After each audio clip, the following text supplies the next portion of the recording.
can just start with introducing yourself. Okay. Okay. Sorry, hold on. Let me get myself together. Okay. Why is it so difficult to like introduce yourself like you do?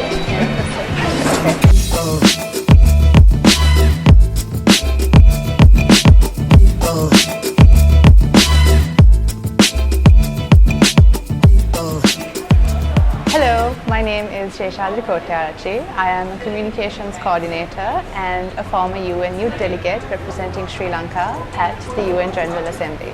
I have a background in international relations and English, but somehow I found myself working for the communication sector in the development field. So 2 years ago, in 2017, I was one of many other Sri Lankan youth who represented our country at the General Assembly as a UN Youth Delegate. Distinguished delegates and fellow youth delegates, as representatives of young people in our respective nations, it gives us hope to know that we are here today to not only highlight the potential of youth, nor to stress upon obstacles that they face, but more importantly, to identify possible solutions for the challenges that the youth of today's world will face in time to come. The experience was certainly life-changing, I must say, because it was something that I had anticipated and worked very hard towards.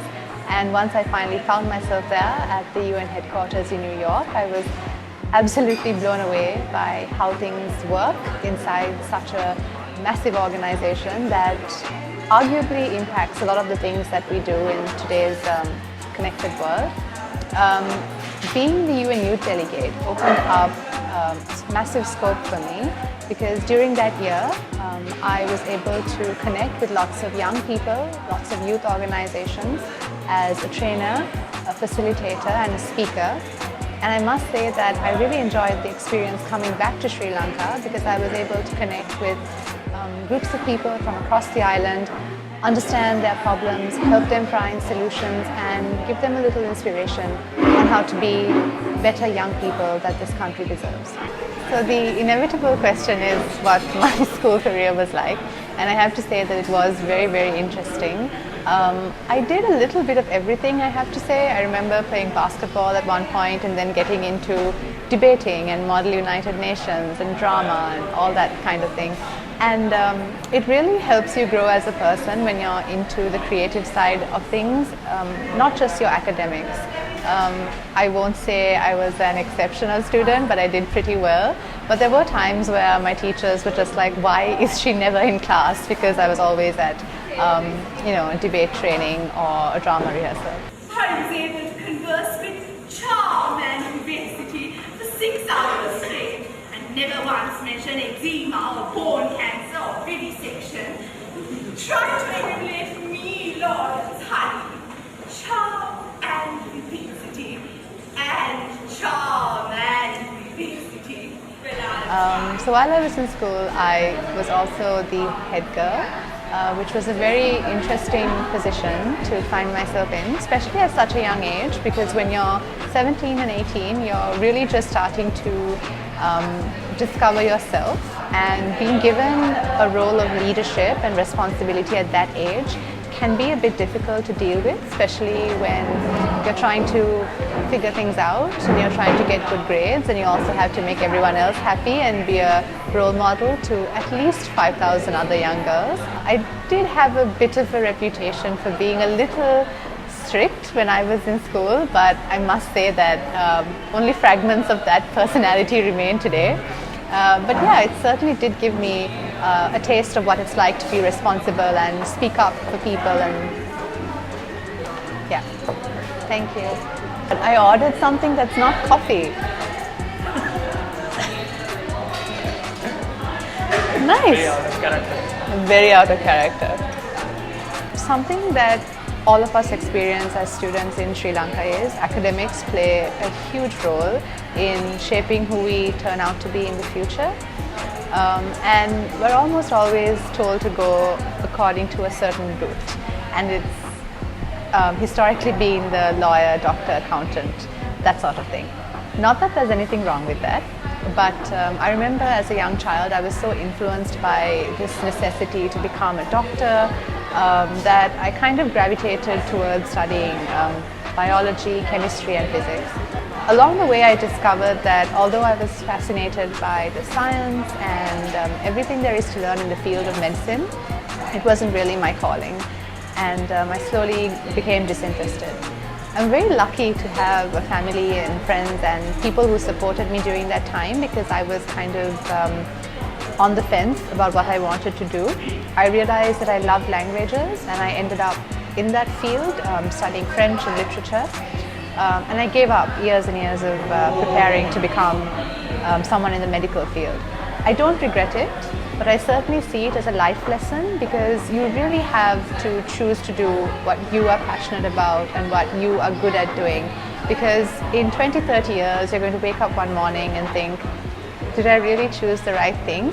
And you really don't want to feel that feeling of regret when that happens. So far, I haven't felt regretful in the least, and I'm hoping that it stays that way. But I guess what I'm trying to say is, don't be afraid to take that risk, and don't feel like you have to do something just because someone else is doing it and it worked for them, or someone is telling you to do something that's popular and tried and tested.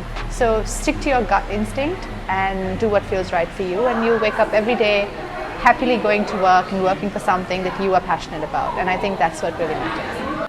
This is what I find very interesting about our generation here.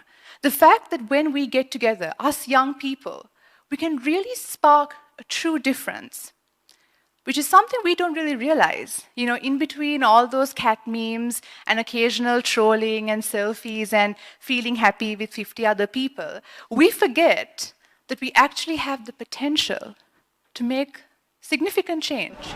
Politics has never been an option or something that I've considered doing, because I'm more of a behind the scenes kind of person, firstly. And secondly, the way in which politics is carried out in this country, or any country for that matter, has a lot of dishonesty attached to it. And it's going to take us a lot of time to kind of move away from that style of leadership and that style of making change in the country.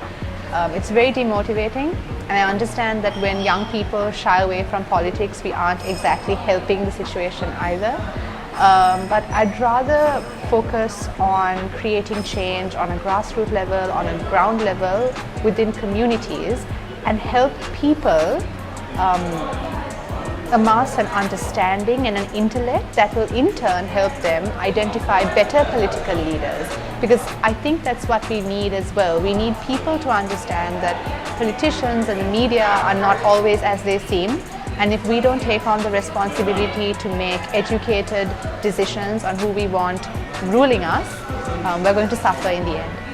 And I think it's important that that starts in schools, within the education system, within the minds of young people, within school children as well, as young as 12 to 13 years.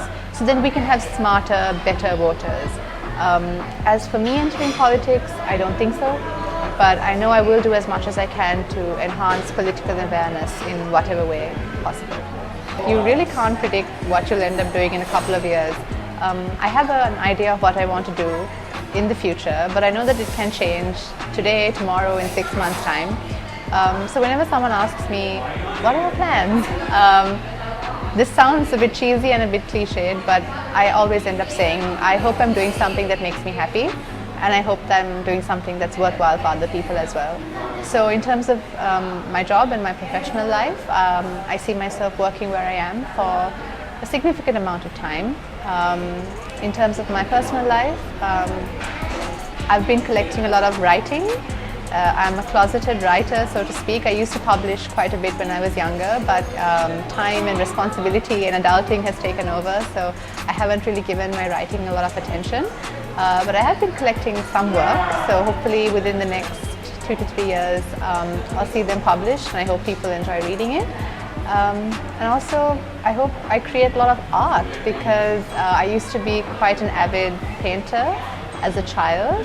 Again, lack of time and lack of motivation has pushed that to the back seat, but recently I put up a post asking people if they know where I can find good canvases, and I'm taking that as my first step towards starting to draw and paint again. So you'll probably be seeing a lot of colorful things coming out of my social media networks, hopefully. So I was at a panel discussion a couple of days ago, and something that we were talking about was how in the northern part of Sri Lanka, there's a lot of youth migration happening where young people, as soon as they do their A-levels, they will do anything they can to leave the country. And I think given the current atmosphere in Sri Lanka, lots of people are talking about migration. Why don't you just leave? And yes, I think we'd be lying to ourselves if we say we've never once thought of migrating. But the truth of the matter is, evil has no boundaries. You can migrate to another country, you can migrate to a different planet in a couple of years, but if someone is evil and if there are bad intentions, they will surpass any boundaries in the world, and you can't escape that forever. I don't know if I'll migrate. All I know is if I wanted to, I would have by now. But I think there's a lot more that we can do to our country at this age, in this period of time, before we give up on what we have. Because we have a beautiful country and we have a very prosperous country. And I don't see myself giving up on that without a fight. Well, not a fight, but without some effort. So no, I don't see myself migrating anytime soon. So if there's anything that I've learned, and this is from 27 years of existence, just do the right thing. Do the right thing and go to bed with a clean conscience, because I think that's something that we don't have a lot. Do what makes you happy and do what's worthwhile. I think it's important that we realize our existence is not just for superficial things. We're here for a reason. Some of us find our calling at a young age. Some of us take years to find out what it really is. But when we do, we realize that it's amazing to be able to do something for other people, to influence them, to make them feel happy, to motivate young people. And you don't have to be like an established pioneer or like a specialist to be able to do that. I think we really tend to underestimate our ability as normal, average individuals to do something worthwhile. And I think as far as the message goes, what I say is think on the bright side of things, and in doing so, try to create a small positive reaction, and you'll see the ripple effect, and it'll be incredible.